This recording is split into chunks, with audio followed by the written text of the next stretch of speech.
10, 9, 8, 7,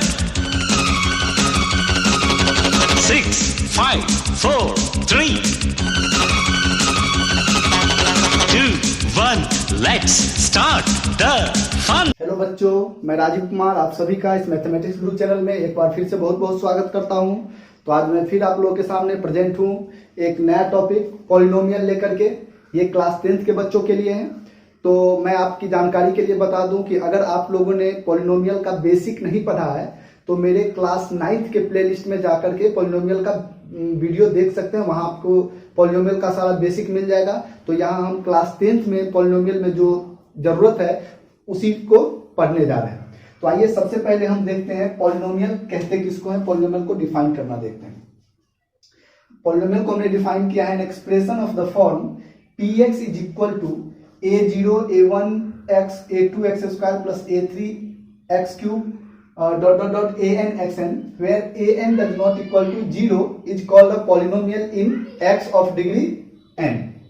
तो here a0 a1 a2 an are real numbers। हम लोग जो यहाँ देख रहे हैं कि पॉलिनोमियल में ये जो a0 देख रहे हैं, a1 है, a2 है, a3 है एंड an है, इसी को लिखे हैं here a0 a1 a2 an are real numbers. ये रियल नंबर्स है और रियल नंबर्स का मतलब आप लोग जानते हैं वो इरेशनल और रेशनल दोनों हो सकता है। इसके बाद हमने लिखा है and each power of x is a non negative integer. इसको ध्यान से समझिएगा कि यहाँ जो वेरिएबल दिख रहा है x square x cube xn, इसके जो पावर होने चाहिए वो क्या होने चाहिए, नॉन नेगेटिव इंटीजर्स होने चाहिए। नॉन नेगेटिव इंटीजर्स को हम आप लोग को पहले भी समझा चुके हैं। नॉन नेगेटिव का मतलब क्या हो गया, 0 1 2 3 4 अप टू इन्फिनिटी।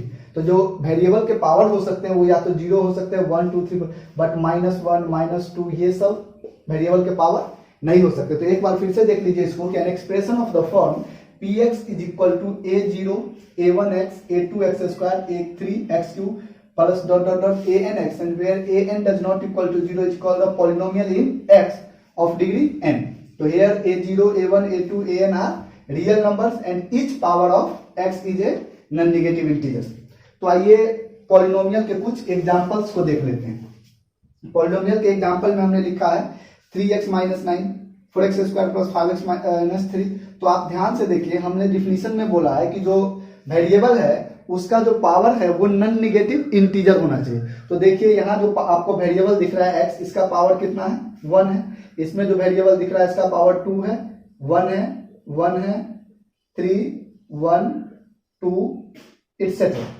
लेकिन चलिए पॉलिनोमियल का क्या करते हैं, हम एक और डिफिनीशन देख लेते हैं। पॉलिनोमियल के एक डिफिनीशन में देखते हैं कि the algebraic expression having power of variable non-negative integers known as polynomial। चलिए कुछ क्या करते हैं, हम एल्जेब्रिक एक्सप्रेशन को देखते हैं। ठीक, तो हमने बोला है क्या कि the algebraic expression having power of variable non negative integers known as polynomial. हम सिर्फ और सिर्फ उसी एल्जेब्रिक एक्सप्रेशन को पॉलिनोमियल बोल सकते हैं जिसके वेरिएबल के जो पावर होंगे वो क्या होंगे, नॉन नेगेटिव इंटीजर्स है। इसी को हमने अलग से फिर से क्या किया है, डिफाइन कर दिया।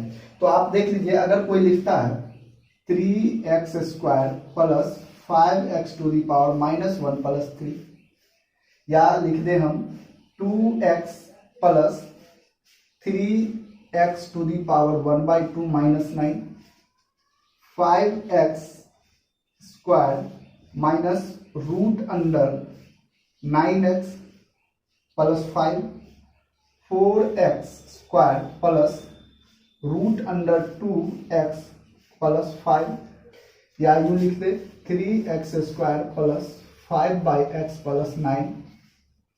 देखते हैं इन सब के बारे में।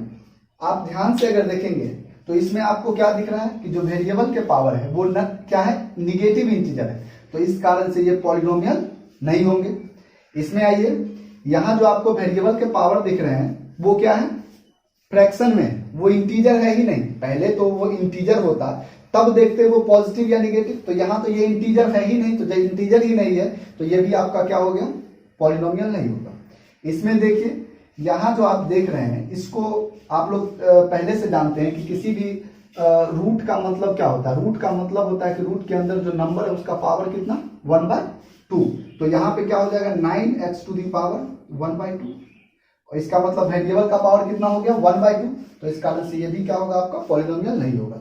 इसमें आते हैं तो इसको देखिए, कुछ लोग देखते ही बोलते हैं सर ये तो रूट में है, ये पॉलिनोमियल नहीं होगा, बट ये बिल्कुल गलत है। ये आपका क्या होगा, पॉलिनोमियल हो जाएगा। इसको अगर ध्यान से आप देखेंगे तो देखिए, वेरिएबल के पावर कितने, 2 है, वेरिएबल के पावर कितने, 1 है। ये तो आपका कांस्टेंट है, और हमने डिफिनीशन में साफ साफ यहाँ लिखा है कि जो कांस्टेंट होंगे वो रियल नंबर्स होंगे। रियल नंबर यहाँ constant a0, a1, a2, an वो रियल नंबर्स होंगे, और रियल नंबर का मतलब वो रेशनल और इरेशनल दोनों हो सकते हैं। तो इस तरह से ये हमारा क्या हो जाएगा, पॉलिनोमियल हो जाएगा। फिर यहाँ पर आप अगर आते हैं, लिखा है 3x² + 5/x + 9। अगर इस पावर को आप ऊपर ले जाएंगे तो ये क्या हो जाएगा, 5x टू दी पावर -1। और जैसे ही ये -1 हुआ तो फिर से ये क्या हो गया, निगेटिव इंटीजर्स हो गया, और निगेटिव इंटीजर्स हो गया तो ये आपका पॉलिनोमियल नहीं होगा। तो आइए हम लोग अब देखते हैं पॉलिनोमियल और उसके कोएफिशिएंट और उसके जीरोज में क्या रिलेशन है। तो रिलेशन देखेंगे हम लोग पॉलिनोमियल के कोएफिशिएंट और उसके जीरोज में। आइए देखते हैं relation between zeros and coefficient of a quadratic polynomial. किसके बीच में रिलेशन देखना है, तो रिलेशन देखना है जीरोज एंड कोएफिशिएंट के बीच में, और वो भी किस में है, तो क्वाड्रेटिक पॉलिनोमियल के बीच में। तो सबसे पहले हम क्या करते हैं कि let alpha and beta be the zeros of quadratic polynomial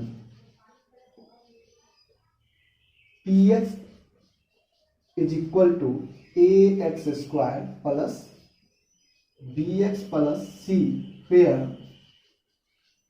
a does not equal to 0।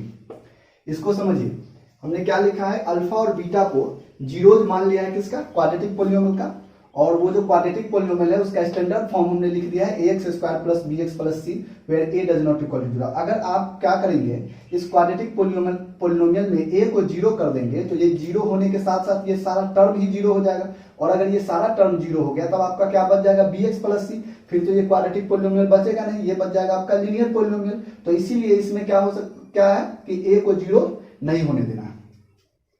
Now क्या है कि x minus alpha and x minus beta are the factors of px is equal to ax² plus bx plus c। आप class 9th का factor theorem याद कीजिए। तो factor theorem क्या था कि कोई भी पॉलिनोमियल अगर दिया होता था, क्या होता था, कोई भी पॉलिनोमियल यहां आपको दिया होता था और आपके को उसका जीरोज दिया होता था, ठीक है। मान लेते यहां पे अल्फा बीटा अगर जीरोज दिया होता था तो इस अल्फा और बीटा को हम क्या करते थे, एक्स में से जैसे ही माइनस करते थे, एक्स में से क्या करते थे, जैसे ही माइनस करते थे तो ये जो होता था x minus alpha x minus beta, इस पॉलिनोमियल का क्या बन जाता था, फैक्टर। हमने यहां भी वही किया है कि पहले तो मान लिया अल्फा और बीटा क्या है, जीरोज है क्वाड्रेटिक पॉलिनोमियल के। तो इस तरह से x में से जैसे ही हमने क्या किया, अल्फा को माइनस किया और बीटा को, तो ये दोनों क्या हो गए, इसके फैक्टर्स हो गए। आगे देखिए,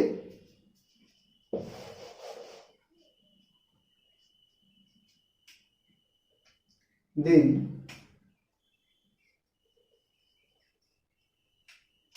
we can write ax² plus bx plus c is equal to k into x minus alpha into x minus beta, where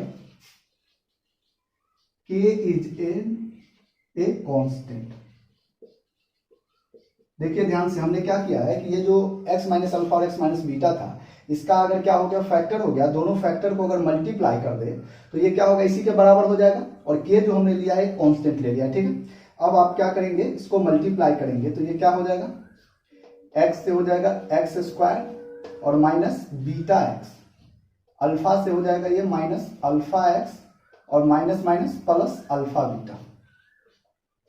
ये आपका हो जाएगा k into x square minus alpha beta, दोनों में से कॉमन, दोनों जगह x है तो क्या करते हैं, x को कॉमन ले लेते हैं हम लोग, तो क्या बचेगा अल्फा प्लस बीटा, और यहां पे क्या है अल्फा बीटा।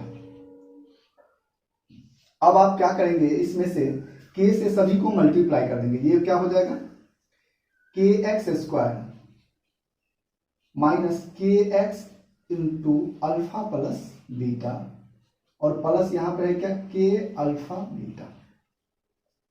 अब आप क्या करेंगे, comparing both side like powers of x we get. आप क्या करेंगे, अगर दोनों साइड के लाइक पावर वाले टर्म को कंपेयर करेंगे तो लाइक वाले पावर को अगर क्या करेंगे, लाइक एक्स वाले पावर को अगर कंपेयर करेंगे तो ध्यान से देखिए, यहां एक्स स्क्वायर है और यहां भी क्या है एक्स स्क्वायर है, तो एक्स स्क्वायर के साथ यहां क्या है के है, और यहां एक्स स्क्वायर के साथ क्या है ए है, तो इसका मतलब यहां से क्या हो जाएगा कि ए इज इक्वल टू आपका के आ गया। चलिए एक चीज तो आपको मिल गया। अब हम फिर से क्या करते हैं, कंपेयर करते हैं, यहाँ x है और यहाँ भी क्या है x है, तो x के साथ यहाँ पे क्या बचा है और यहाँ पे क्या बचा है, देखिए ध्यान से, यहाँ पे x के साथ है b बचा हुआ है, तो हम क्या करते हैं, यहाँ से x के साथ जो b बचा हुआ है इस b को लिख लेते हैं, और यहाँ जो x के साथ बचा है माइनस के अल्फा प्लस बीटा, माइनस के अल्फा प्लस बीटा, इसको लिख लेते हैं, ठीक है। अब आप क्या करेंगे, यहां देख लीजिए k के इज इक्वल टू a हम लोग पहले से फाइंड कर चुके हैं, तो इसमें पुट कर दीजिए k के जगह पर क्या a, क्या हो जाएगा अल्फा प्लस बीटा, यहाँ b है। अब इसको अगर इस साइड आप भेजेंगे तो ये क्या हो जाएगा है, तो यहाँ पे क्या हो जाएगा ये b, और ये जो माइनस a है इस साइड आएगा, तो ये हो गया क्या minus a is equal to आपका हो जाएगा अल्फा प्लस बीटा। बट आप क्या करेंगे, ये जो माइनस है इसको तो ऊपर लिखना है, तो इसको यहां से हटा दीजिए, क्या हो जाएगा minus b by a is equal to alpha plus beta, तो इसको हम लोग लिख सकते हैं कि alpha plus beta is equal to minus b by a. अब अगर आप इसके स्टैंडर्ड इक्वेशन को ध्यान से देखेंगे तो ध्यान से देखिए, इस माइनस को आप क्या करिए माइनस रहने दीजिए, और ये बी था क्या, तो देखिए तो a x square plus b x plus c में ये जो बी है वो आपको क्या दिख रहा है, इस एक्स का क्या है कोफिशिएंट है, तो यहां पे हम क्या लिख सकते हैं इस b के लिए coefficient of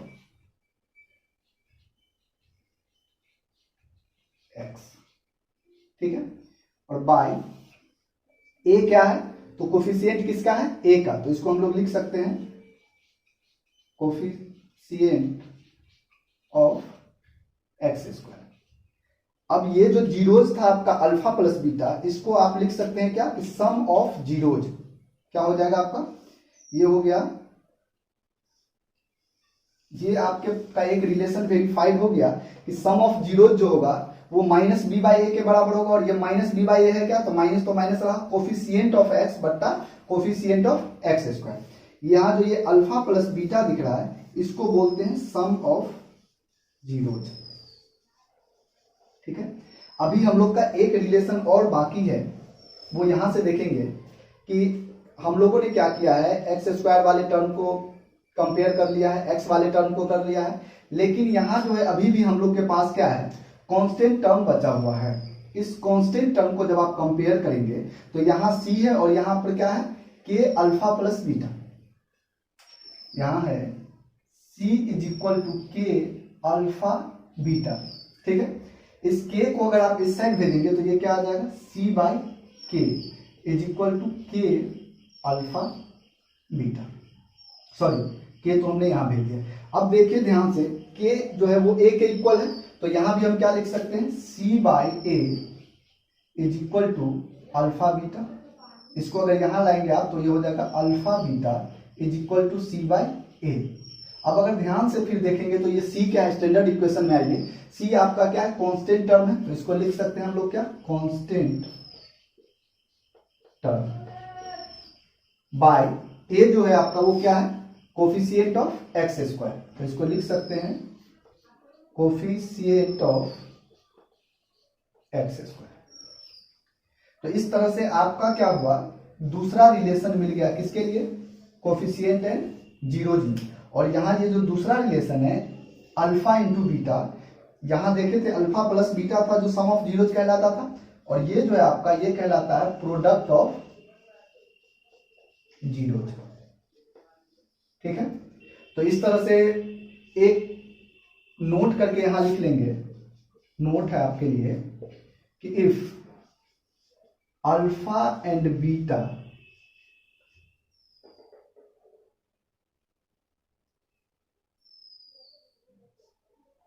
to zeros of quadratic polynomial is given, then quadratic polynomial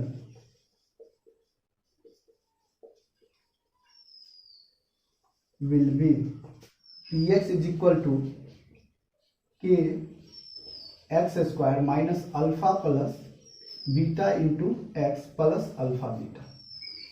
मतलब ये हुआ कि अगर आपको दोनों जीरोज पता हो तो आप क्या कर सकते हैं, क्वाड्रेटिक पॉलिनोमियल लिख सकते हैं, या अगर दोनों जीरोज के बदले आपको क्या हो, दोनों जीरोज का सम पता हो और प्रोडक्ट पता हो, उस केस में भी आप क्या कर सकते हैं, क्वाड्रेटिक पॉलिनोमियल को लिख सकते हैं। क्वेश्चन है कि find the zeros of the polynomial 6x square minus 3 minus 7x and verify the relationship between the zeros and coefficient. तो सबसे पहले आपको क्या करना पड़ेगा, इस क्वेश्चन का में इस पॉलिनोमियल का आपको जीरोज फाइंड करना है, और जो जीरोज मिल जाए तो जीरोज के बाद आप क्या करेंगे, उसके रिलेशन को वेरीफाई करना है। तो सबसे पहले आप क्या करेंगे कि यहां पर क्या करते हैं कि ये जो है तो इसको मान लेते हैं कि p x is equal to ये कितना है, 6x square minus 7x minus 3। आप सोच रहे होंगे सर यहाँ -3 था, यहाँ आप -7x क्यों कर दिए, तो आप ये पॉलिनोमियल का क्या हो गया, स्टैंडर्ड फॉर्म। स्टैंडर्ड फॉर्म क्या हो गया, तो डिग्री को क्या कर रहे हैं, यहाँ जो देख रहे हैं कि जो पावर है वो 2 है और यहाँ 1 है, और ये कांस्टेंट टर्म है, कांस्टेंट टर्म को कहाँ लिखना है, लास्ट में। अब यहाँ आप क्या करेंगे, इसको जो है सो मिड टर्म स्प्लिट करके इसका जो है सो जीरोज फाइंड करेंगे। तो यहाँ पर पहले ही लिख देंगे कि फॉर जीरोज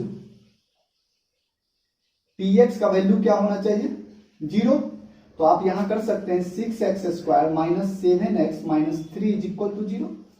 अब यहां से देखिए आपको क्या करना होता है, याद कीजिए जब भी आप मिड टर्म स्प्लिट करते थे तो इस दोनों का क्या करते थे, पहले प्रोडक्ट निकालते थे, कितना हो जाता था 18, और इसके बाद 18 से क्या करते थे, इस मिड टर्म को स्प्लिट करने के लिए इसको प्राइम फैक्टराइजेशन करते थे। आ जाएगा ना, 3 3 जा 9, 9 माइनस 2 7, लिख लीजिए। तो इसको हम क्या लिख सकते हैं, ये जो है आपका 6x square minus 9x plus 2x और माइनस 3 इज इक्वल टू 0। अब आपका ये क्या हो गया, इसको अगर आप ऐड करते हैं तो -7x भी आता है, और इसको मल्टीप्लाई करते हैं तो -18 भी आता है। अब यहां से आप अगर कॉमन लेंगे तो इसमें से 3x कॉमन ले ले तो ये क्या बच जाएगा, 2x माइनस 3 प्लस 1 कॉमन ले ले तो 2x माइनस 3। यहां से क्या कर सकते हैं आप, 3x प्लस 1, और इसको कर सकते हैं 2x minus 3 is equal to 0। अब देखिए आपका ये क्या हो जाएगा, 3x प्लस 1 ये भी 0 के बराबर होगा, और ये 2x माइनस 3 ये भी आपके 0 के बराबर होगा। आप यहां से क्या कर सकते हैं, इसको लिख सकते हैं कि 3x इज इक्वल टू -1 या x इज इक्वल टू -1/3, और यहां से होगा आपका 2x इज इक्वल टू 3, और ये हो जाएगा आपका x इज इक्वल टू 3। इस तरह से आपके दो जीरोज हो गए, x इज इक्वल टू, एक अल्फा इज इक्वल टू आपका हो गया क्या, -1/3, एंड जो बीटा हो गया वो आपका हो गया 3/2। अब क्या करते हैं, रिलेशन देखते हैं। रिलेशन के लिए हम लोग को क्या करना है कि अल्फा प्लस बीटा फाइंड करना है। तो अल्फा है आपका -1/3 और प्लस बीटा है आपका 3/2। एलसीएम अगर आप लेंगे, एलसीएम होगा कितना, 6, 3 2 जा 6 तो 1 2 जा कितना -2, और 2 3 जा 6 तो 3 3 जा 9। इसको भी अगर आप ये करेंगे तो कितना होगा, 9 -2 आपका हो जाएगा 7/6। अब आप देखिए इस 7/6 को आप लिख सकते हैं -7/6।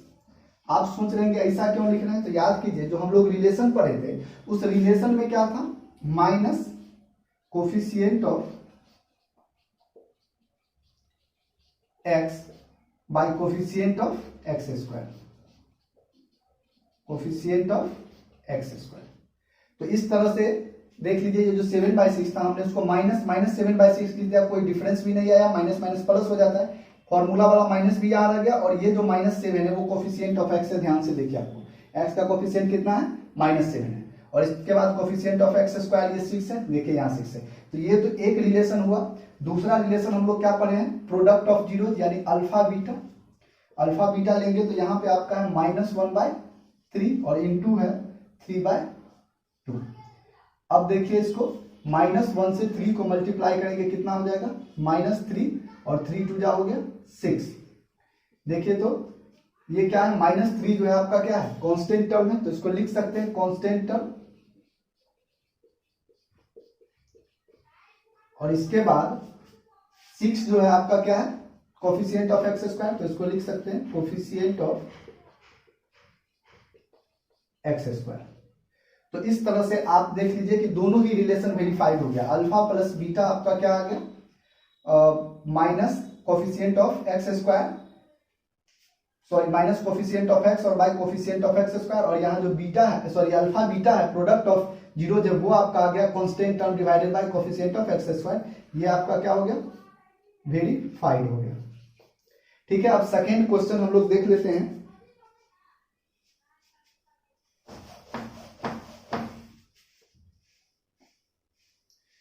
देखिए सेकेंड क्वेश्चन में कि फाइंड अ क्वाड्रेटिक पॉलिनोमियल। आपको क्या करना है, क्वाड्रेटिक पॉलिनोमियल निकालना है। द सम एंड प्रोडक्ट, इसको ध्यान से देखिएगा, यहाँ सम और प्रोडक्ट दिया है ऑफ व्हिच जीरोज आर, ये जो है आपका ये सम दिया हुआ है और ये क्या हुआ आपका प्रोडक्ट हुआ। तो सॉल्यूशन में हम यहाँ क्या करेंगे, हम लोग को गिवन क्या है, सम ऑफ जीरो मतलब अल्फा प्लस बीटा आपको दिया हुआ है -5 है, और प्रोडक्ट का मतलब क्या, अल्फा इंटू बीटा दिया हुआ है आपका 6 है। तो आपसे पूछ रहा है कि क्वाड्रेटिक पॉलिनोमियल क्या होगा, तो हम लोग यहाँ क्या लेंगे, the required quadratic polynomial will be, क्या हो जाएगा, px is equal to x square minus alpha plus beta into x plus alpha beta. ठीक है, ये आपका हो जाएगा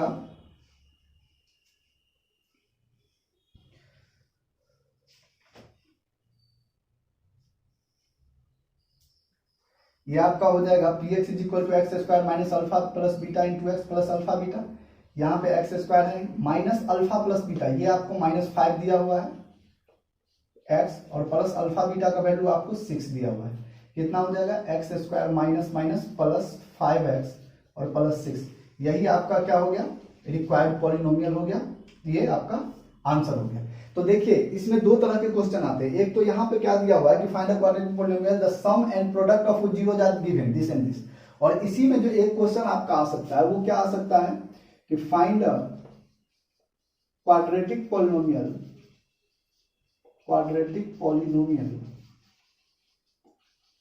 whose zeros are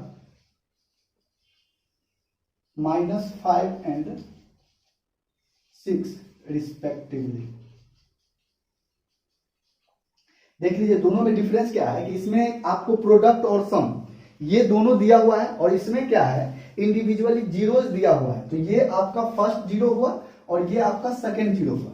यानी इसको जब सॉल्व करेंगे तो इसको ध्यान रखेंगे, यहां आपको दिया हुआ है कि अल्फा इज इक्वल टू है -5, अल्फा के जगह इसको बीटा भी मान सकते हैं, और बीटा जो है आपका वो है कितना 6। तो यहां पे क्या हो जाएगा, द रिक्वायर्ड क्वाड्रेटिक पॉलिनोमियल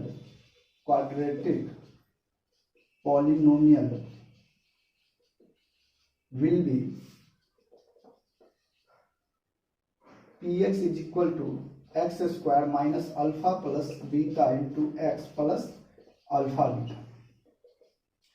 तो यहाँ पे आपको सिर्फ क्या करना है, एक्स स्क्वायर माइनस अल्फा और बीटा का इंडिविजुअली जो वैल्यू दिया गया है वो आपको पुट करना पड़ेगा, यानी -5 + 6 एक्स प्लस -5 इंटू 6, ये कितना हो जाएगा आपका एक्स स्क्वायर माइनस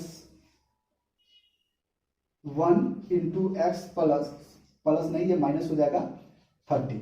अब देख लीजिए ये हो गया आपका x square minus x minus 30, ये आपका क्या हो गया, पॉलिनोमियल हो गया। तो इस तरह के दो प्रॉब्लम है, एक में sum and product of zero given होता है और एक में सिर्फ और सिर्फ जीरो गिवन होता है, तो उसमें आप क्या करेंगे, कंफ्यूज नहीं। ये दो प्रॉब्लम हमारे सामने है बोर्ड पे। पहला है कि if the product of the zeros of the polynomial ax square minus 6x minus 6 is 4, आपको क्या किया गया है,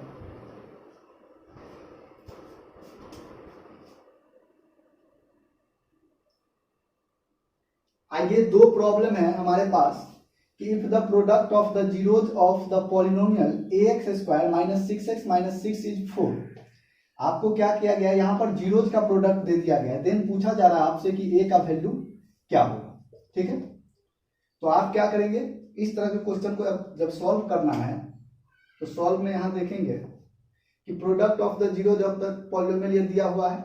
आप पहले ही सीख चुके हैं कि प्रोडक्ट ऑफ जीरोज क्या होता था, याद कीजिए कि प्रोडक्ट ऑफ जीरोज जो होता था वो होता था constant term divided by coefficient of x square.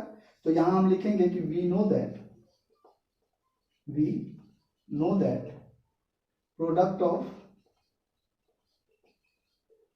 Zeros is equal to constant term divided by coefficient of x square. तो जो प्रोडक्ट ऑफ जीरोज है वो तो आपको 4 दिया हुआ है। चलिए कांस्टेंट टर्म अगर इसमें आप ढूंढेंगे तो वो आपको क्या दिख रहा है, -6, और कोफिशिएंट ऑफ अगर एक्स स्क्वायर ढूंढते तो वो आपको दिख रहा है a।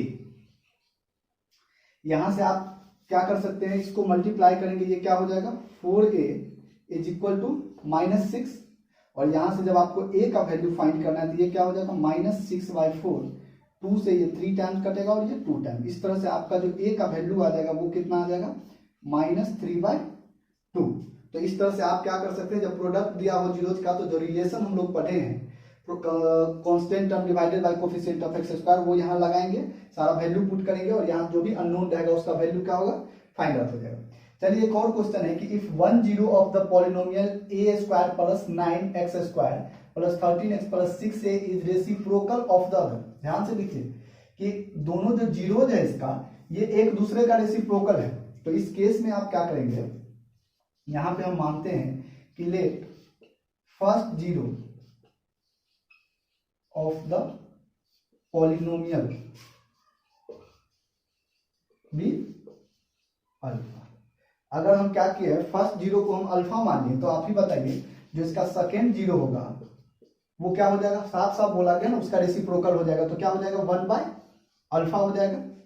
अब फिर से हम यही रिलेशन लगाएंगे जो यहां हम लोगों ने रिलेशन देखा है कि प्रोडक्ट ऑफ जीरोज क्या होता है, तो यहां लेंगे now we know that product of zeros is equal to होता है constant term divided by coefficient of x square. अब आप यहां पे क्या करेंगे, प्रोडक्ट ऑफ जीरोज लेना है तो आपको दोनों जीरोज यहां पे है, आपके लिए एक जो जीरोज है अल्फा और दूसरा जीरोज कितना है 1/अल्फा है। तो आप यहां पर क्या करेंगे, दोनों को प्रोडक्ट निकाल लीजिए 1/अल्फा और अल्फा को। ठीक है, अब यहाँ पे कांस्टेंट टर्म आपका क्या नजर आ रहा है, तो ये जो दिख रहा है 6 से ये आपका क्या हो गया कांस्टेंट टर्म, और नीचे क्या लेते हैं कोफिशिएंट ऑफ एक्स स्क्वायर, तो एक्स स्क्वायर का कोफिशिएंट ये पूरा क्या है a स्क्वायर प्लस 9 आपका कोफिशिएंट ऑफ एक्स स्क्वायर हुआ, ये दोनों आपका क्या हो गया कैंसिल आउट होकर के यहाँ पर कितना हो जाएगा, कैंसिल आउट होकर के यहाँ पे आपका ये हो गया 1, यानी 1 इज इक्वल टू आ गया 6a by a square plus 9। अब अगर आप इसको क्रॉस करते हैं तो ये क्या हो जाएगा, ए स्क्वायर प्लस 9 बराबर 6a, या a square plus 9 minus 6 is equal to 6a है, 6a इज इक्वल टू क्या, 0। अब अगर आप इसको ध्यान से देखें तो इसको लिख सकते हैं, a का तो स्क्वायर है, इसको लिख सकते हैं 3 का स्क्वायर, इसको 2 into first term into second term is equal to 0। ध्यान से देखिए, ये हो गया आपका a square plus b square minus 2ab। तो आप इसको क्या कर सकते हैं, लिख सकते हैं a माइनस बी का whole square is equal to 0। तो यहां से ये आपका क्या आ जाएगा, a minus 3 is equal to 0, या a का वैल्यू कितना हो जाएगा आपका 3। तो सेकेंड केस में भी सेम ही होगा, a minus 3 is equal to 0 या a इज इक्वल टू 3। तो इस तरह से जो आपका a का वैल्यू हो गया वो कितना हो गया, 3 हो गया। तो चलिए, वीडियो को लास्ट तक देखने के लिए बहुत बहुत धन्यवाद। अगर वीडियो आपको पसंद आया हो तो वीडियो को लाइक और चैनल को सब्सक्राइब करना मत भूलिएगा। मिलते हैं हम पॉलिनोमियल के पार्ट 2 में। तब तक आप क्या कर सकते हैं, आप पॉलिनोमियल का प्रॉब्लम्स बना सकते हैं, और जो भी आपको प्रॉब्लम आवे वो हमारे कमेंट बॉक्स में लिखें, या जो भी प्रॉब्लम समझ में नहीं आता है उसको भी आप एक्सरसाइज के साथ, क्वेश्चन नंबर के साथ कमेंट बॉक्स में लिखेंगे। तब तक के लिए धन्यवाद।